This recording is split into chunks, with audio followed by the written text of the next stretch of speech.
Welcome to Kingdom City Church. We would like to thank you for joining us today. We would like you to take out the worship guide you were given today. Inside, you will find what we call our connection card. This card is our way of staying up to date on all you have going on in your life. Just fill out your contact information and write down any prayer requests that you may have. Our team will love to pray for you this week. If this is your first time with us, we want you to know that this is a safe card to fill out. We won't call you or stop by. We just want to send you a letter to say thank you for joining us today. Today you have the opportunity to start making a difference by joining the Kingdom City Dream Team. Here you will learn more about our service areas and attend a training with the team that best fits your interests and abilities. Even if you've never attended a growth track class, you are more than welcome to join us and learn more about how you can get involved. Dream Team 401 starts at noon and lasts about 90 minutes. Refreshments and childcare services are provided. A new semester of small group is here. At Kingdom City, we believe that life changes happens in relationships. Small groups are the perfect way for you to connect, grow, and discuss the issues of life.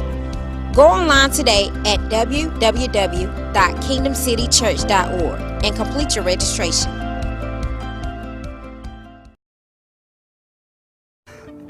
Eight years ago, I planted the lemon tree in my yard, and we were reading the Old Testament, and what it says is the first 3 years, you're not to harvest the crop.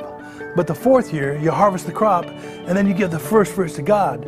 Now the fourth year, and that lemon tree had 12 lemons. So I took the best lemon, and I washed it, and I took my pen, and I wrote first fruits on that lemon, and I took it to church on Sunday, and I dropped it in the offering.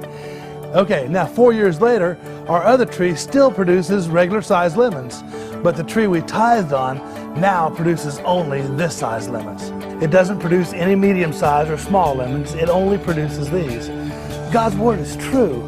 Man, he says that he'll give you the desire to obey him and the power to do what pleases him. And man, this is just a result of obedience. Man, try and see.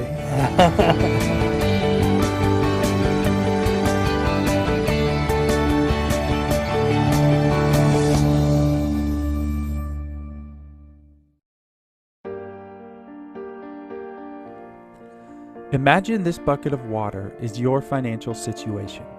Each one of us will face different choices concerning our finances throughout our lives. Some of us may be struggling to keep our heads above water as we face debt at every turn. Others may be right on the line with no margin for error. And still others may have even managed to put some money into savings. Oftentimes we allow these financial situations to order our giving for us. We give when we have plenty and hold back when times are tough. The book of Proverbs gives us a powerful truth when we view our giving based upon our bank statements. Proverbs 11:24 says that if we withhold what we should give, we will only suffer more want. Our first inclination when we hear this is to say that it cannot be true, that if we hang on to all our money, we will have that much more money to pay our bills. But the Bible doesn't concede this point. In fact, it tells us that only when we give freely, not hoarding our money, will we grow richer. By giving, we will end up with plenty, and if we try and keep it all, we end up not having what we need. What a paradox, and what a powerful motivation to give at the same time. Do you trust this promise? Do you believe that God rewards those who give in any circumstance? This is the one area where God tells us to test Him, and it's the one area very few of us actually do.